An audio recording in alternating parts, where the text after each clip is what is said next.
Impact segment tonight. As we have been reporting, there are a number of white Americans who are enabling the chaos apparent in places like Chicago's South Side. These pundits and politicians make excuses for bad behavior and refuse to honestly confront the issues that drive violent crime.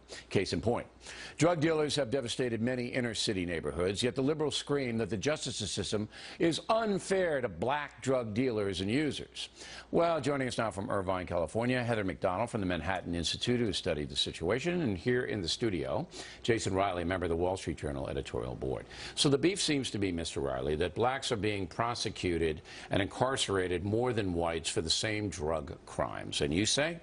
I say the evidence does not support that claim at all. Blacks are caught up in the criminal justice system for drugs and other crimes because of black behavior. And a lot of these studies leave out the most relevant factors, and that's how they reach the conclusions they reach. For instance, they say that blacks committing the same crimes are locked up at higher rates. Bill, if you and I commit the same crime, but I've committed it 10 times before, I'm going to get a harsher sentence than you. So a lot of it is what has happened in the past, sure, and a lot of it is circumstance. Is there any, though, in your opinion, truth to, well, the black criminal defendants can't afford the better attorneys, so they get hosed? No, I don't buy that at all, and it's feeding another myth, which is that incarceration rates among blacks are driven by drug crimes, but they're not.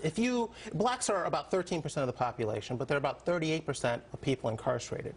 If you threw out all the people incarcerated because of drugs, the black incarceration rate would still be right around 37%, 38%. Is that right? That's right, because so blacks are also overrepresented in violent crimes, in burglaries, property crimes, assault and battery, and so forth. It is not drugs that is, or the drug laws that is driving the black incarceration rate. Mr. McDonald, if you listen to the ACLU and MSNBC, the white power structure is going around arresting young black men for smoking marijuana and putting them in the penitentiary for many years. That's what they're peddling. And you say?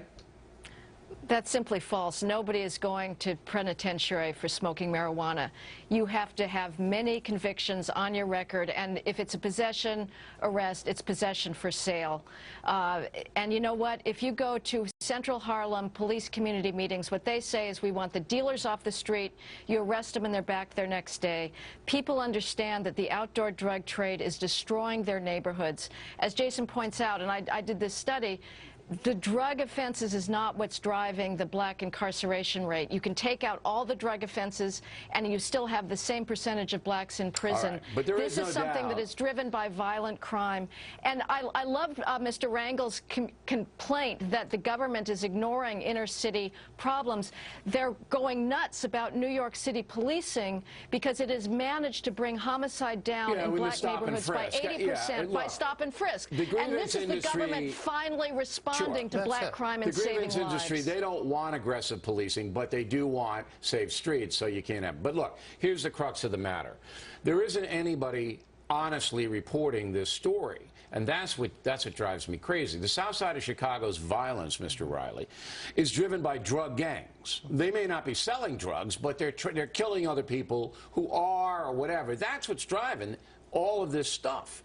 All right, but instead, the Charles Rangels, the Jesse Jacksons, the Al Sharptons, they'll never tell you that. Therefore, they aren't protecting their own people. That's right. Because it's blacks who are getting affected by it. The civil rights industry, and this is what it is become, absolutely, has no vested interest in highlighting that aspect of what's going on. The whole point of the civil rights industry is to blame the problems of blacks on racism, and particularly white racism.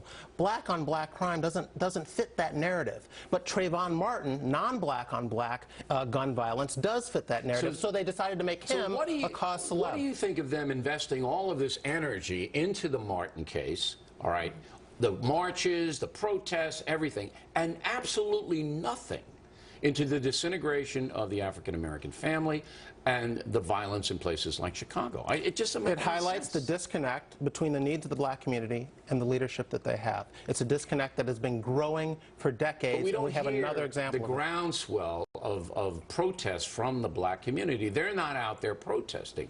Why do you think that is, Heather?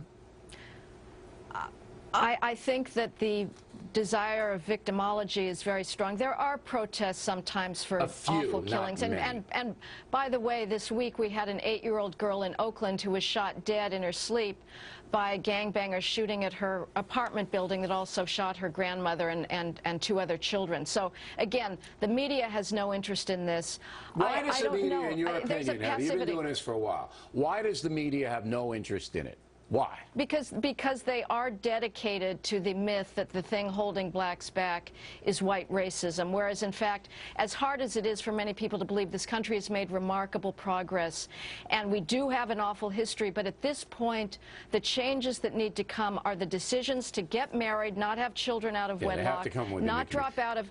It has to come from within, and there's not much that government can do for that. Do you agree, Mr. Riley, that the media is invested, the national media is invested in the old racism, whites persecuting blacks? Of course, of course. That is what the media does. They run to the Al Sharptons and the Jesse Jacksons. Sometimes they even give them their own shows to talk about these things, and that's what they do. There are blacks who want to talk about these issues of personal responsibility. Bill Cosby wants to do it. Ben Carson wants to do it. They're just not represented in the traditional civil rights leadership that we have today.